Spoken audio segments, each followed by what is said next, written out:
Bapa yang baik, kami sangat mengucap syukur karena kami memiliki Allah yang dahsyat. Kami memiliki Allah yang luar biasa. Kami bersyukur Tuhan karena kami memiliki Engkau dalam hidup kami. Kami mengucap syukur karena kami miliknya Tuhan. Terima kasih buat setiap pengorbanan Tuhan. Terima kasih untuk setiap kematian-Mu dan kebangkitan-Mu. Kau telah membebaskan kami dari setiap dosa-dosa kami Tuhan. Kau telah memberikan kemenangan dari setiap kehidupan kami Tuhan. Untuk itu pada saat ini kami mau datang. Kami bawa setiap hati dan kehidupan kami. Kami akan memuji memuliakan nama-Mu. Kami akan bersorak bagi nama-Mu Tuhan. Biarlah Engkau yang dimuliakan dalam setiap kehidupan kami Tuhan. Engkaulah anak Allah, Engkaulah Yesus yang berkuasa dalam setiap kehidupan kami. Terima kasih Tuhan, terima kasih. Haleluya.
Hidup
selamatkan hidupku.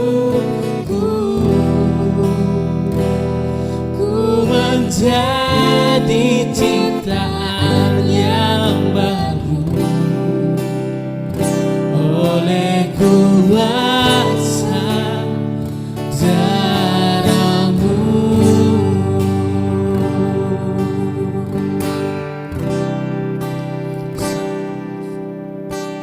Saat ku masuk ke hadirat-Mu, bawa persembahan ke tempat kudus-Mu. Pujian ku naikkan, sembahku berikan bagi-Mu Allah yang mulia. Kelayakan-Mu menghampirimu, melihat sembahan ke tempat kudus-Mu. Pujian ku naikkan, sembahku berikan bagi-Mu Allah yang mulia. Oleh kuasa darah-Mu, Kau telah tebus dosaku. Kekudusan-Mu melingkupiku, kasih-Mu mengalir, memulihkan hidupku. Sungguh besar anugerah-Mu, Kau selamatkan hidupku. Ku menjadi ciptaan yang baru oleh kuasa darah-Mu. Oleh kuasa, oleh kuasa darah-Mu, Kau telah tebus dosaku. Kekudusan-Mu melingkupiku, kasih-Mu mengalir, memulihkan hidup. Sungguh besar anugerah-Mu, Kau selamatkan hidupku. Ku menjadi ciptaan yang baru oleh kuasa darah-Mu.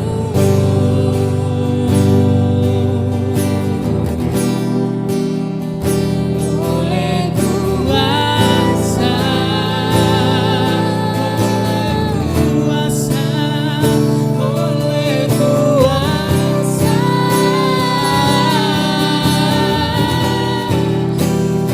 oleh kuasa darah-Mu.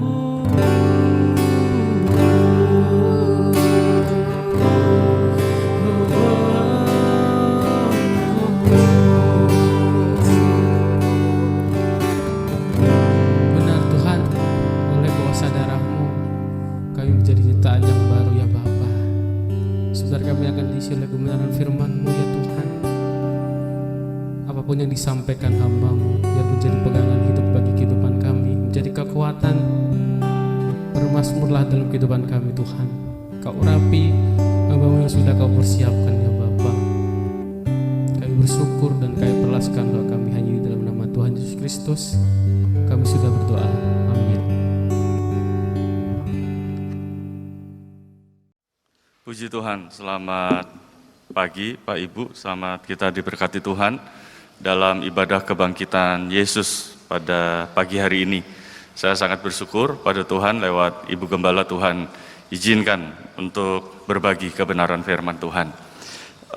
Sebelum firman Tuhan dibagikan ada pengumuman berkaitan dengan radio streaming kita. Ya, update terakhir pendengar kita udah 10 ribuan, saudara ya. Ada dari berbagai negara, Belanda, Amerika, Malaysia, Singapura, dan yang paling banyak adalah Indonesia. Dan doakan terus biar lewat radio ini nama Tuhan dipermuliakan. Dan hari Jumat depan, Jumat besok, Pastor Anton akan datang untuk membekali para penyiar di tempat ini. Jadi mohon yang kemarin ikut pelatihan itu besok Jumat bisa datang ya. Dan kalau Bapak Ibu yang tergerak juga menyusul tidak apa-apa. Ya, Pastor Anton akan latih karena selama ini radio kita disupport dari Love Jogja. Ya, jadi disupport, tidak ada siaran dari kita karena belum dilatih Pak Ibu. Jadi besok dilatih, dibekali supaya kita cepat untuk bisa siaran. Ya Pak. Jadi hari Jumat kita mulai pelatihannya jam 4 sore. Jam 4 sore paling sampai jam 7 biar tidak terlalu malam. Ya, jam 7 kemudian kita makan malam dan pulang. Dan hari Sabtu ada dari pagi jam 8 sampai siang mungkin. Sampai siang. Dan sorenya Pastor Anton akan melayani di kaum muda. Nanti saya koordinasi dengan ketua pemudanya. Dan hari Minggu pagi Pastor Anton akan melayani sini dan kemudian setelah itu pulang. Ya, doakan terus biar ini boleh berjalan dengan baik, nama Tuhan dipermuliakan. Target saya sebelum bulan Juli sih ya kita sudah siaran. Ya, penyiar-penyiar kita sudah siaran. Saudara, mereka antusias ya, bikin program antusias. Puji Tuhan. Mari kita langsung masuk dalam kebenaran firman Tuhan. Dalam saya ambil dari surat Paulus yang pertama kepada jemaat di Korintus. Korintus pasal 15. Korintus pasal 15 ayat 3 dan ayat 4. Saya baca ayat yang ketiga, Bapak Ibu ayat yang keempat. Kita baca dalam nama Tuhan Yesus Kristus. 1 Korintus 15 ayat 3 dan ayat 4. Sebab yang sangat penting telah kusampaikan kepadamu, yaitu apa yang telah kuterima sendiri. Ialah bahwa Kristus telah mati karena dosa-dosa kita sesuai dengan kitab suci.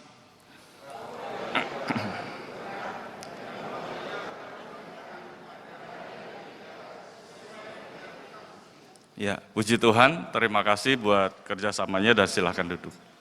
Saudara, ini surat Paulus yang pertama kepada jemaat di Korintus dan ini menjelang akhir-akhir dari surat Paulus yang pertama. Dan Paulus melihat kondisi jemaat di Korintus, ternyata mereka terpengaruh oleh ajaran-ajaran dari guru-guru lain yang mengatakan bahwa kebangkitan itu tidak ada.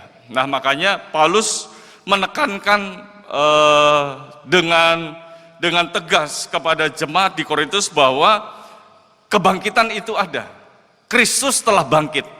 Jadi di dalam ayat 3, sebab yang sangat penting telah kusampaikan kepadamu, dan itu bukan Paulus terima dari orang lain, tetapi Paulus menerimanya sendiri langsung, ialah bahwa Kristus telah mati karena dosa-dosa kita sesuai dengan kitab suci, dan bahwa ia telah dikuburkan, dan bahwa ia telah dibangkitkan pada hari yang ketiga sesuai dengan kitab suci. Paulus begitu menekankan ini, khususnya di pasal 15 ini. Berkali-kali Paulus menyinggung ini. Coba lihat di dalam ayat 14. Ayat 14 dikatakan, tetapi andai kata Kristus tidak dibangkitkan, maka sia-sialah pemberitaan kami dan sia-sialah juga kepercayaan kami. Di ayat 17, dan jika Kristus tidak dibangkitkan, maka sia-sialah kepercayaan kamu dan kamu masih hidup dalam dosamu. Demikianlah binasa juga orang-orang yang mati dalam Kristus. Jikalau kita hanya dalam hidup ini saja menaruh pengharapan pada Kristus, maka kita adalah orang-orang yang paling malang dari segala manusia kalau Kristus tidak dibangkitkan. Jadi berkali-kali Paulus menegaskan itu kepada jemaat di Korintus karena jemaat ini udah mulai terpengaruh bahwa tidak ada kebangkitan.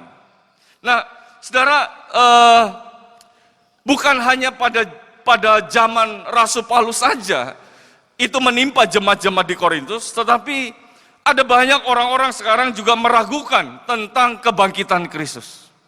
Padahal kebangkitan Kristus sesuatu elemen yang sangat penting di dalam Kristen. Di dalam kekristenan, tanpa konsep kebangkitan, maka kekristenan itu tidak pernah menjadi suatu agama yang hidup. Tidak pernah. Ini sesuatu yang penting. Nah, ironisnya akhir-akhir ini belakangan banyak orang meragukan tentang kebangkitan Kristus. Saudara, beberapa waktu sudah lama sih ya, beberapa tahun lalu ditemukan makam Talpiot, makam Yesus. Ya, jadi ditemukan oleh salah seorang, kemudian dijelaskan ini makam ini peti itu usianya ya pada zaman Yesus waktu itu. Nah, kemudian dituliskan ini Yesus ya mati di sini. Nah, setelah diselidiki, saudara, itu membuat kehebohan pada waktu itu.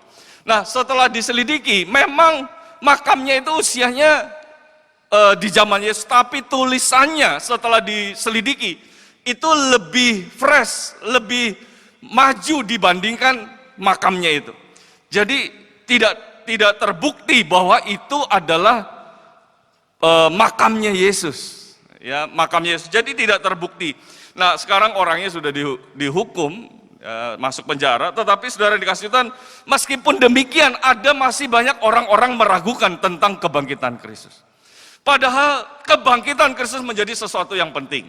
Amin. Yesus mati kemudian bangkit, dia sudah mengalahkan maut.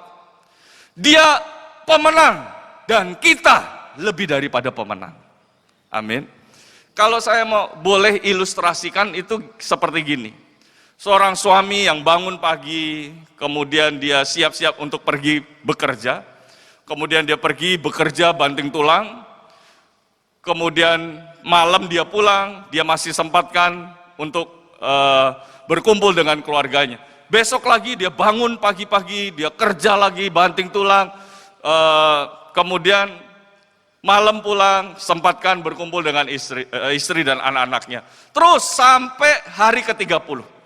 Hari ke-30 itu adalah hari kemenangan bagi suami. Kenapa? Terima gajian. Amin. Suami terima gajian. Nah, itu kemenangan. Nah, begitu sampai rumah, istri minta. Nah, itu istri lebih daripada pemenang. Betul ya? Betul kan? Istri lebih dari pemenang. Dia nggak ngapa-ngapain, nggak kerja, mana uang.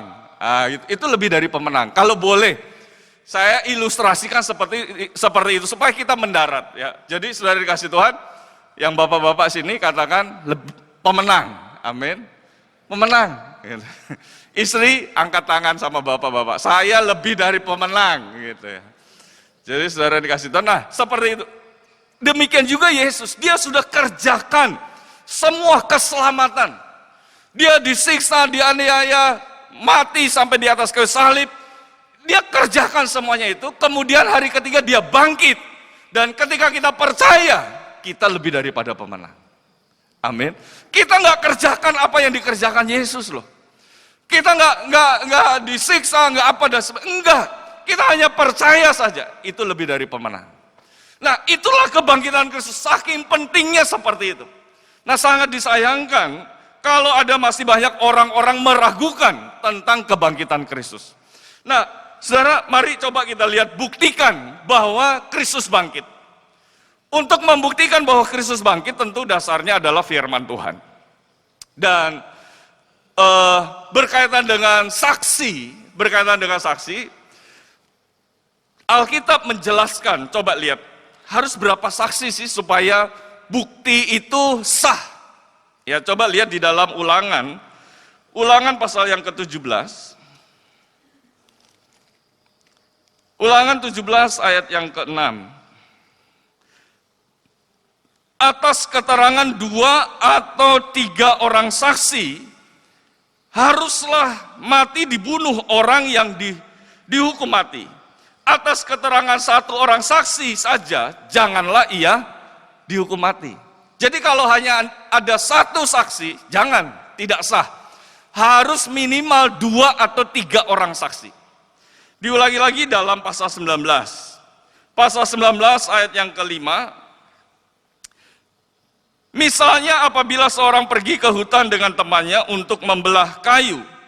Ketika tangannya mengayunkan kapak untuk menebang pohon kayu, maka kapak terlucut dari gagangnya lalu mengenai temannya sehingga mati. Maka ia boleh melarikan diri ke salah satu kota itu dan tinggal hidup.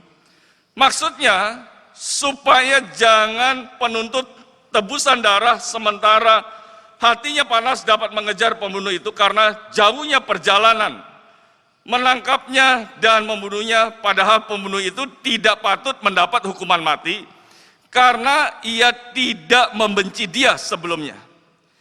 Itulah sebabnya aku memberikan perintah kepadamu demikian, 3 kota dan seterusnya ya. Kalau saudara lihat, ini ada keterangan saksi di dalam ulangan ini. Itu berkaitan dengan tadi Ulangan pasal 17. Harus minimal 2 atau 3 orang saksi. Nah, kembali ke peristiwa kebangkitan Kristus, kebangkitan Yesus, berapa saksi sih? Nah, kembali ke 1 Korintus tadi. Di undang-undang hukum negara kita, KUHP juga mengatur itu. Ya, mengatur itu pasal berapa tuh ya? 185. Ya, 1 saksi saja nggak cukup, makanya KPK kalau nangkep orang harus ada 2 saksi atau 3 saksi, itu udah bisa untuk menangkap orang. Nah, coba lihat di dalam 1 Korintus pasal 15. Ayat yang ke-3, berapa saksi sih kebangkitan Kristus? Ayat 3 mulai sampai ayat 8 saya baca secara cepat. Sebab yang sangat penting telah kusampaikan kepadamu, yaitu apa yang telah kuterima sendiri. Ialah bahwa Kristus telah mati karena dosa-dosa kita sesuai dengan kitab suci. Bahwa ia telah dikuburkan dan bahwa ia telah dibangkitkan pada hari yang ke-3 sesuai dengan kitab suci. Bahwa ia telah menampakkan diri kepada siapa? Kepada Kefas 1. Dan kemudian kepada ke-12 muridnya. Sudah 13.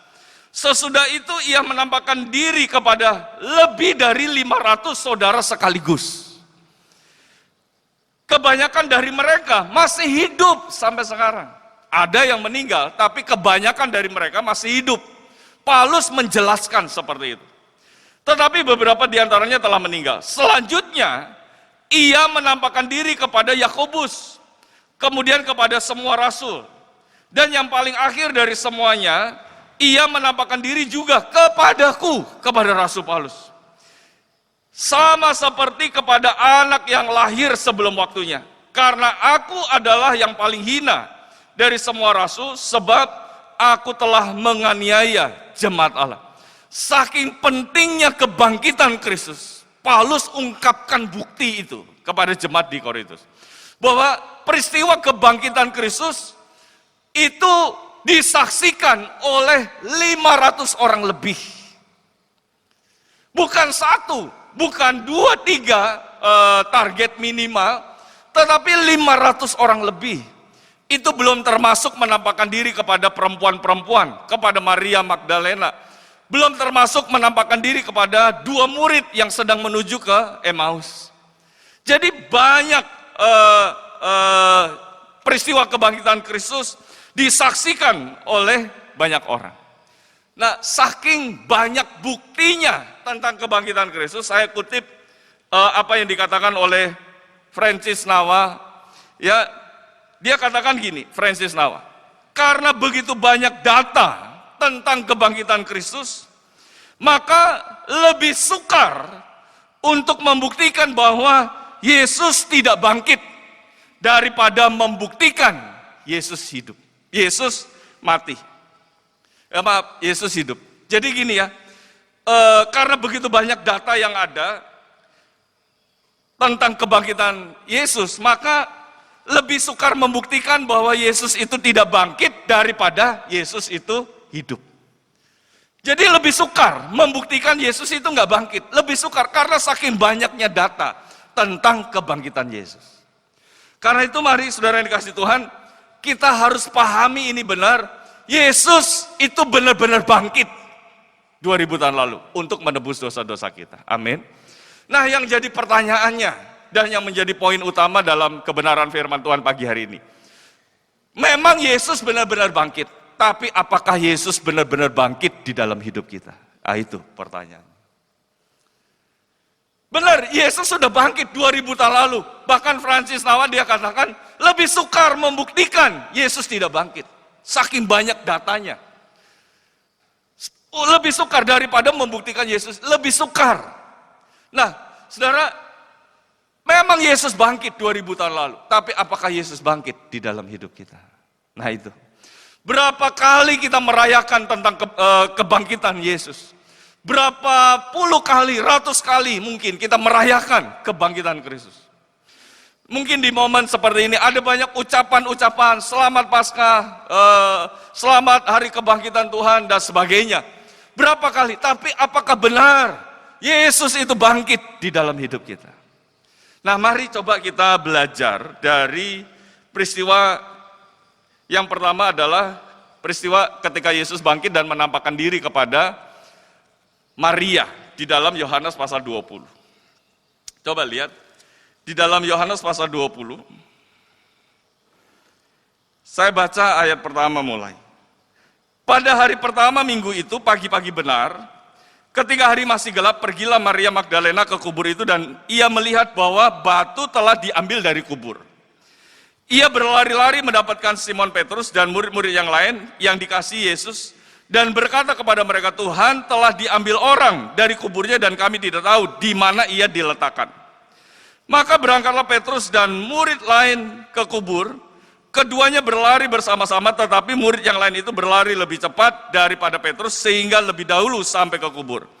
Ia menjunguk ke dalam dan melihat kain kapan terletak di tanah, akan tetapi ia tidak masuk ke dalam. Maka datanglah Simon Petrus juga menyusul dia dan masuk ke dalam kubur itu. Ia melihat kain kapan terletak di tanah.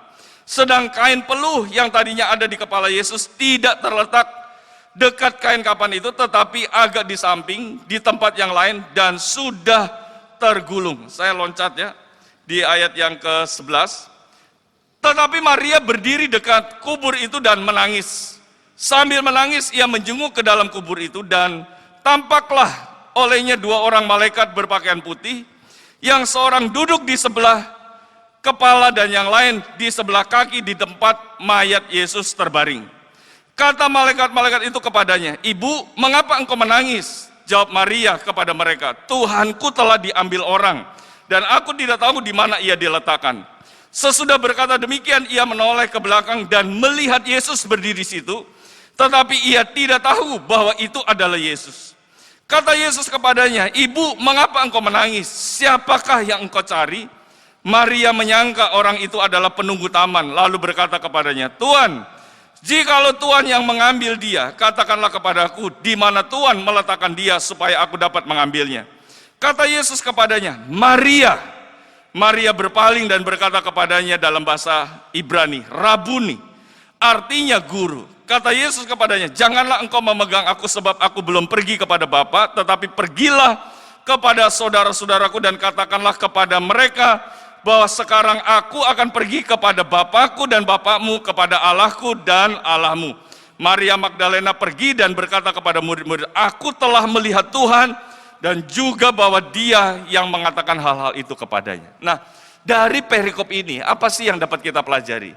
Peristiwa kebangkitan Yesus pertama kali Yesus menampakkan diri kepada seorang wanita yang bernama Maria. Kebangkitan pertama kali, itu momen yang penting, saudara. Sampai Paulus tadi tekankan tentang kebangkitan Kristus. Itu satu peristiwa yang sangat penting. Nah, peristiwa yang sangat penting, pertama kali Yesus sampaikan, bukan kepada murid-murid yang ring satu, yang 3 orang, Yakobus, Yohanes, Petrus, bukan. Bukan juga kepada murid-murid yang lain. Bukan juga kepada ahli-ahli Taurat untuk membuktikan bahwa mereka salah. Nih loh, saya hidup. Bukan. Tetapi Yesus menampakkan diri, kebangkitannya, dia menampakkan diri pertama kali kepada siapa? Seorang wanita. Seorang wanita yang notabene pada zaman itu tidak dianggap. Seorang wanita yang disepelekan. Seorang wanita yang disamakan dengan budak, Pak. Disamakan dengan budak. Saudara lihat, penulis-penulis Injil seringkali, bukan kadang-kala, tidak menulis perempuan. Misalnya, ketika Yesus membuat mujizat, memberi makan 5.000 orang laki-laki. Tidak termasuk perempuan dan anak-anak di situ. Tidak dicatat. Kenapa? Karena nggak penting. Nggak penting, saudara. Saudara ingat peristiwa ketika ada ahli-ahli Taurat atau orang-orang Farisi bawa orang perempuan yang kedapatan berzina. Perempuannya dibawa, lakinya nggak dibawa. Saudara bisa bayangkan, perempuan itu tidak dianggap, disamakan dengan budak, disepelekan pada zaman itu. Pada saat-saat sekarang pun beberapa negara di Asia juga masih tidak terlalu menganggap penting wanita. Di Korea misalnya, ya, juga di beberapa negara Asia. Di Indonesia beberapa suku juga perempuan nggak masuk hitungan. Misalnya punya anak ya, pertama perempuan, kedua laki, ketiga laki. Itu anak yang pertama siapa? Yang laki, bukan perempuan. Ya, Pak Sangga ya. Yang laki, anak perempuan, anak perempuannya yang pertama loh lahir. Itu yang dihitung anak laki. Beberapa suku. Jadi saudara yang dikasih Tuhan, saudara bisa bayangkan sesuatu yang nggak dianggap, sesuatu yang disepelekan, disamakan dengan budak, momen yang penting itu justru Yesus menampakkan diri kepada seorang wanita. Artinya apa? Artinya melalui peristiwa kebangkitan Kristus, yang dianggap dunia itu disepelekan, yang dianggap rendah dunia, itu bagi Tuhan, kita adalah orang-orang yang berharga. Amin. Amin Pak Ibu. Jadi kalau kita direndahkan oleh dunia, disepelekan oleh orang lain dan sebagainya, jangan marah, jangan tersinggung. Kenapa? Karena Kristus sudah bangkit di dalam hidup kita untuk membuat hidup kita ini berharga di mata Tuhan. Jauh-jauh hari sebenarnya Tuhan sudah menubuatkan melalui Nabi Yesaya bahwa kita adalah berharga di mata Tuhan. Dan itu diwujudkan, dinyatakan melalui peristiwa kebangkitan Yesus. Pertama kali Yesus menyatakan momen yang sangat penting kepada seorang wanita yang disepelekan pada waktu itu. Kemarin malam saya menghadiri tunangan Jerry ya. Ini ada Pur, Jerry dan Lia di daerah Magarsari. Saya datang sama istri saya, ya pakai pakaian biasa lah, ya pakai sepatu loh saudara, pakai sepatu biasa, bawa gitar. Ada Pak Daniel juga datang. Itu saudara tahu kakak iparnya Lia, pertama kali ngira itu Pak Daniel Sutopo itu pendetanya. Saya nggak dianggap pendeta. Ya, tanya istri saya, dia nggak dianggap ya biasa-biasa aja. Padahal pakai sepatu loh, saya rasa sih udah member kan saudara ya, pendeta. Jadi enggak dianggap, dikira, oh maaf ya Pak Pendeta, baru tahu kan, maaf Pak Pendeta, saya kira pendetanya Pak Daniel. Ya, jadi, tapi nggak apa-apa, saya bilang nggak apa-apa, santai aja, ya nggak usah. Kita juga nggak marah ya, nggak apa, dia yang nggak enak, nggak apa-apa, Mas santai aja. Ya, jadi ngapain kita marah yang gitu-gitu? Kalau nggak dianggap orang nggak apa-apa, saudara. Kalau disepelekan orang nggak apa-apa, direndahkan orang nggak apa-apa. Karena apa? Karena Yesus sudah bangkit dalam hidup kita. Amin. Yesus bangkit dalam hidup kita untuk membuat Bapak Ibu itu berharga, sangat berharga di mata Tuhan. Karena itu kalau orang rendahkan kita, nggak apa-apa, maju terus, tetap berjuang, tetap semangat, terus maju. Orang mau rendahkan kita, orang mau sepelekan kita, nggak apa-apa, maju terus. Kenapa? Karena Kristus sudah bangkit dalam hidup kita untuk membuat hidup kita ini berharga di mata Tuhan. Nah, saudara, yang kedua, yang terakhir, yang dapat kita pelajari dari peristiwa kebangkitan Kristus, jangan hanya, oh Yesus bangkit, benar 2000 tahun lalu, tapi harusnya Yesus juga bangkit di dalam hidup kita. Coba lihat di dalam 1 Petrus pasal yang pertama. 1 Petrus pasal yang pertama ayat yang ketiga. Terpujilah Allah dan Bapa Tuhan kita Yesus Kristus, yang karena rahmat-Nya yang besar telah melahirkan kita kembali oleh kebangkitan Yesus Kristus dari antara orang mati, kepada suatu hidup yang penuh pengharapan. Kebangkitan Kristus membuat hidup kita ini penuh dengan pengharapan, Pak Ibu. Amin. Kebangkitan Kristus membuat hidup kita ini penuh dengan pengharapan. Di tengah situasi dunia yang seperti ini, ada banyak orang yang sudah hopeless, udah nggak punya harapan, sudah putus harapan, sudah menyerah, sudah putus asa. Tetapi bagi orang yang benar-benar mengalami kebangkitan Kristus di dalam hidup kita, tidak ada kata putus asa, tidak ada kata menyerah, tidak ada kata udah selesai, tidak ada harapan. Tidak. Kalau Kristus bangkit di dalam hidup kita, saudara akan terus punya pengharapan bahwa Tuhan akan menyertai dan menolong dan memberkati hidup kita. Amin. Karena itu mari saudara yang dikasih Tuhan, di tengah situasi seperti ini, pandemi COVID-19, memang diakui ada banyak dampak dari pandemi COVID-19. Kena semua dampak. Pemasukan menurun drastis dan sebagainya. Tapi mari, kebangkitan Kristus membuat kita masih punya pengharapan akan Dia. Dia Allah yang besar. Buktinya Dia bangkit di dalam hidup kita.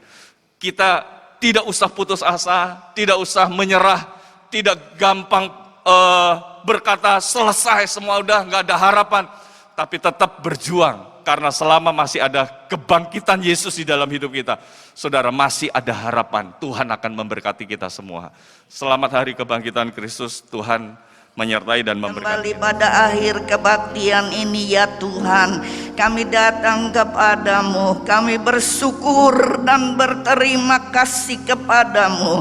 Yesus telah mati dan bangkit untuk menyelamatkan dan memberi kemenangan kepada kami. Kami yakin kami semua umatmu adalah orang-orang yang berkemenangan, di mana Tuhan sudah bebaskan kami dari dosa, dan Tuhan selalu menyertai kami dengan pengharapan-pengharapan yang selalu memberi sukacita kepada kami. Hamba-hambamu yang sudah melayani, Tuhan berkati mereka, pakai mereka, jadikan alatmu yang keberkatan. Umatmu yang sudah berkorban Tuhan di hari Paskah, Engkau balas dengan berkat-berkat yang berlimpah-limpah ya Tuhan, supaya umatmu selalu bersukacita ya Bapa. Terima kasih, sebentar mereka akan mengambil ayat Mas ya Tuhan, telur Paskah. Marilah Tuhan ayat yang mereka ambil Tuhan, mereka baca dan mereka hayati dalam hidup mereka, menjadi kekuatan kepada mereka, menjadi pengharapan, sukacita kepada mereka untuk tetap setia mengiring kepadamu. Henter sebentar kami pulang, tutup bungkus kami semua dengan kuasa-Mu. Bersamalah dengan kami Tuhan, berkati rumah tangga kami Tuhan semua, berkati usaha umat-Mu. Angkat tangan saudara dan terimalah berkat Tuhan. Tuhan memberkati engkau dan melindungi engkau. Tuhan menyinari engkau dengan wajah-Nya dan memberi engkau kasih karunia yang berlimpah-limpah. Tuhan menghadapkan wajah-Nya kepadamu dan memberi engkau damai sejahtera yang seperti gelombang-gelombang laut yang tidak pernah berhenti menjadi bahagian hidupmu. Dan sekarang saudara-saudaraku, Marilah kita pulang dengan kemenangan dan pengharapan yang Tuhan sudah kerjakan kepada kita. Terima kasih Tuhan. Terima kasih berkat Allah Bapa di dalam persekutuan anaknya yang tunggal Yesus Kristus menyertai kita dari sekarang sampai Yesus datang kembali. Terima kasih Tuhan buat berkat-Mu. Kami terima di dalam nama Tuhan Yesus Kristus.